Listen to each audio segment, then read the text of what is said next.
Israeli Prime Minister Benjamin Netanyahu appeared determined to press ahead with military operations in Lebanon despite growing international pressure for restraint. The United States announced a 45-day extension of the Israel-Lebanon ceasefire, even as fresh Israeli strikes hit southern Lebanon.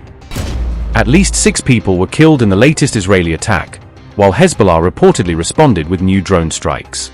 Fighting between Israel and Hezbollah continues despite mounting battlefield losses and increasing pressure on Netanyahu's government. Israel launched a fresh strike on Lebanon just as the United States announced a 45-day extension of the ceasefire agreement. The latest Israeli attack reportedly targeted a civil defense center in southern Lebanon, according to the Times of Israel. Lebanon state news agency said at least 6 people were killed, including 3 paramedics. The strike also wounded at least 22 others amid escalating tensions along the Israel-Lebanon border. The Israeli Defense Forces did not immediately comment on the reported attack. Meanwhile, Hezbollah and Israeli forces continue exchanging fire despite weeks of US-backed negotiations. Israel and Lebanon agreed to extend their ceasefire by 45 days following US-facilitated talks in Washington. The ceasefire had been set to expire on May 17 before negotiators secured the extension agreement. U.S. State Department spokesperson Tommy Pigott described the latest round of talks as highly productive.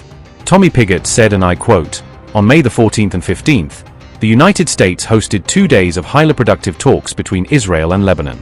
The April 16th cessation of hostilities will be extended by 45 days to enable further progress.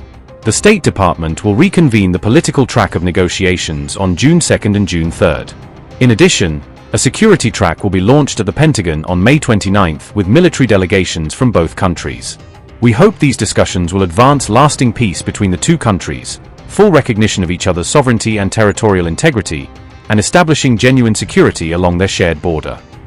The negotiations marked the 3rd round of meetings between Lebanese and Israeli delegations in recent weeks. The talks came after renewed violence erupted when Hezbollah launched missiles toward Israel on March 2nd.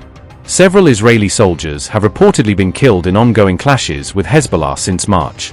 Israel later intensified its airstrikes and ground operations in southern Lebanon, displacing nearly 1.2 million people. The United States announced that a new security track of negotiations will begin at the Pentagon on May 29th. Separate political talks between Israel and Lebanon are also scheduled to resume on June the 2nd and 3rd. Lebanon said the ceasefire extension offers critical breathing space and could help pave the way for long-term stability.